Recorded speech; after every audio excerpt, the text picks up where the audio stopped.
Assalamualaikum warahmatullahi wabarakatuh.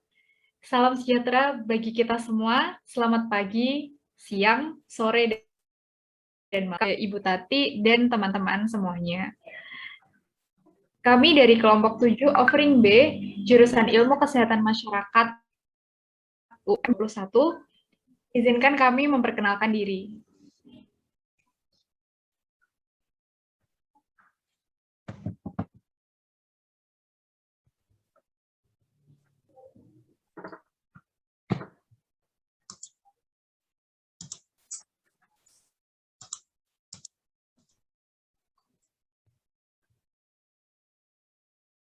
Perkenalkan, nama saya Niken Ayu Fitriani.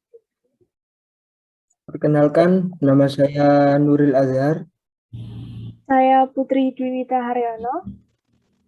Dan saya Restina Vitasari. Kesempatan kali ini, perkenankan kami untuk mempresentasikan mengenai sistem eksokrin. Dimulai dari pembahasan pertama, yaitu adalah definisi. Sistem eksokrin berasal dari dua kata, yaitu ekso dan krinein. Menurut bahasa Yunani, ekso itu artinya krinein, artinya mensekresikan. Jadi, untuk mekanisme kerjanya, sekret masuk ke saluran khusus dan menjadi aksi. Di dalam tubuh kita, kelenjar ini dibagi menjadi kelenjar endokrin dan kelenjar eksokrin. Bedanya apa sih? Kelenjar eksokrin itu yang mensekresikan sekretnya ke permukaan bebas melalui suatu saluran atau yang biasa kita sebut dengan duktus. Contoh dari saluran dari kelenjar eksokrin, hasil dari kelenjar eksokrin adalah keringat, saliva, dan enzim-enzim di pencernaan. Untuk selanjutnya, mengenai fungsi dari kelenjar eksokrin akan dijelaskan oleh kawan saya, yaitu Nuril Adhar. Silakan. Ya, selanjutnya yaitu fungsi dari kelenjar. Fungsi dari kelenjar sendiri adalah menghasilkan suatu zat tertentu yang berperan mengatur berbagai fungsi fisiologis dan aktivitas tubuh. Zat yang dikeluarkan kelenjar dapat berupa hormon, enzim, atau cairan yang masing-masing memiliki fungsi penting. Tubuh dibantu oleh 14 kelenjar utama, yaitu 9 kelenjar endokrin dan 5 kelenjar eksokrin. Fungsi dari kelenjar eksokrin ini adalah menghasilkan enzim, tapi beberapa lainnya menghasilkan cairan non-enzim.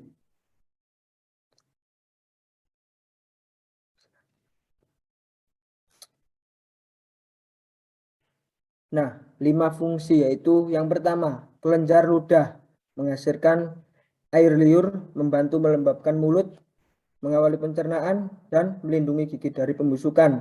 Yang kedua yaitu pankreas, mensekresi enzim pencernaan seperti amilase, tripsin, dan lipase untuk mencerna karbohidrat, protein, dan lemak secara berurutan. Yang ketiga yaitu kelenjar keringat, mensekresikan dan mengatur untuk mendinginkan tubuh.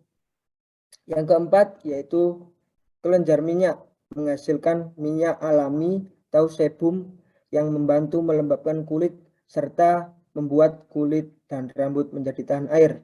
Yang terakhir yaitu kelenjar lakrimal, mensekresikan air mata yang mengandung protein, elektrolit, dan air untuk melembabkan, memelihara, dan melindungi permukaan mata.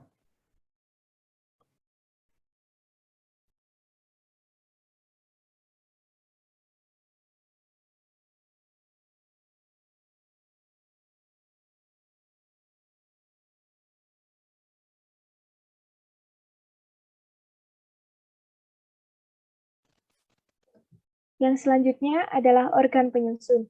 Nah, di dalam sistem eksokrin ini, organ penyusunnya berupa kelenjar. Ada 5 kelenjar yang menjadi organ penyusun dalam sistem eksokrin. Yang pertama yaitu kelenjar ludah yang terletak di dalam dan di sekitar rongga mulut dan juga tenggorokan. Yang kedua, pankreas terletak di dalam perut. Yang ketiga, kelenjar keringat ada di kulit. Yang keempat, ada kelenjar minyak atau sebaceous terletak pada kulit juga, dan yang kelima yaitu kelenjar lakrimal yang terletak di mata, di bagian atas dan juga di ujung mata.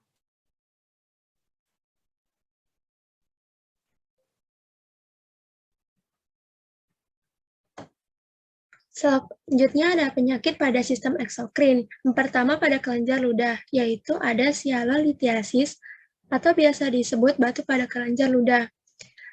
Kondisi ini adalah penyebab umum kelenjar ludah membengkak. Sialolitiasis terjadi ketika kelenjar ludah memproduksi air liur secara berlebih di dalam mulut. Hal ini membuat zat yang terkandung dalam air liur seperti kalsium mengeras dan membentuk batu kecil. Kemudian yang kedua ada infeksi kelenjar ludah atau biasa disebut sialadenitis. Aliran air liur ke dalam mulut yang terhambat dapat menyebabkan infeksi bakteri pada kelenjar ludah. Infeksi ini membuat kelenjar membengkak, menimbulkan benjolan pada lapisan kulit di atasnya, dan mengeluarkan nanah berbau busuk. Setelah itu ada pada pankreas. Yang pertama ada diabetes. Diabetes tipe 1 dan 2 merupakan bentuk penyakit pada pankreas yang cukup sering terjadi. Penyakit ini muncul ketika kinerja atau produksi hormon insulin yang dihasilkan pankreas terganggu. Yang kedua ada pankreatitis. Pankreatitis kronis lebih banyak disebabkan oleh kebiasaan mengkonsumsi minuman beralkohol. Selain itu, penyakit ini juga bisa disebabkan oleh batu empedu, penyakit autoimun, hiperparatiroidisme, kelainan genetik, hiperlipidemia, hingga efek samping obat-obatan. Kemudian yang ketiga ada kanker pankreas. Merupakan jenis kanker yang tergolong jarang terjadi, akan tetapi penyakit pada pankreas ini memiliki tingkat kematian yang cukup tinggi.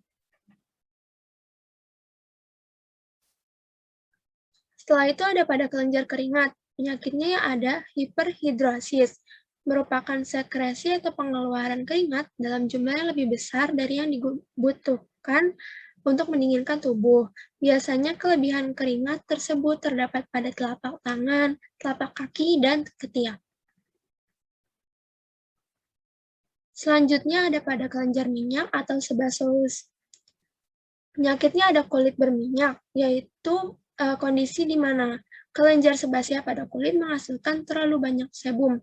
Produksi sebum berlebih membuat kulit terlihat mengkilap dan berkilau. Yang terakhir ada pada kelenjar air mata atau lacrimalis.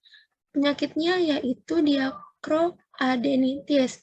Diakroadenitis adalah keadaan di mana terjadi inflamasi atau radang pada kelenjar lacrimalis. Diakroadenitis akut dapat menyebabkan kurangnya produksi air mata akut yang menyebabkan mata menjadi kering. Berikut adalah daftar pustaka yang kami gunakan sebagai sumber untuk membuat presentasi.